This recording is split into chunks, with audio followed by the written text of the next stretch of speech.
We're Emma and Nicola, and you know us best as the authors of the Nanny Diaries, a fictional tale set in New York City. Now, with the help of our friends at New York Natives, we're sharing our real lives, one New York moment at a time. So, a few years ago, Pfizer made a press release that after spending tens of millions of dollars trying to develop a female Viagra, they'd come up empty-handed. And their official assessment was, we have learned, $30 million later, that women are complicated. And I wanted that on a t-shirt. Pfizer says I'm complicated. They've started by acknowledging that women are complicated and that it's not just mechanics.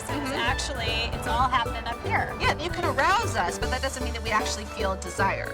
There was an article in the Times about a study that was just done in Sweden, proving that when a man becomes a father, his testosterone levels go down.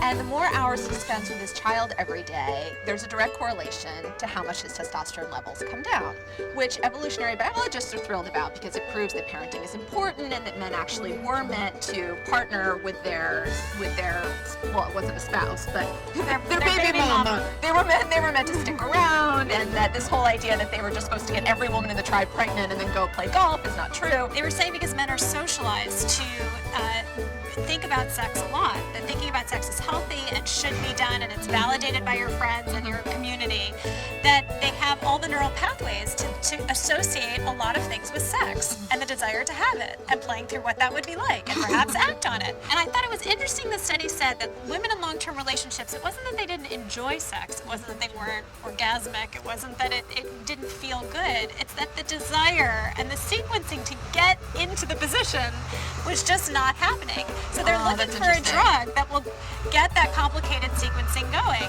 And I thought, and then the other sort of... Could they call it Adam Levine? They should. Dear Adam Merck. Lavinia. But the drug industry is freaking the F out because what will happen to society if women suddenly have some control, some drug sequence control of wanting to get it on? What are they afraid of? What shall I do? Will we rise up? We will rise up and I just guess screw everybody. But I don't understand. I mean, I feel like in the last few years, they've really taken the vibrator to the next level, and now you can buy them at Duane Reade, and we haven't gotten rid of men en masse yet. No. So I think that if that hasn't turned us into threats, then presumably this pill won't either. I would like to think so. I'm optimistic that things will come. Brought to you by Carrie Bradshaw.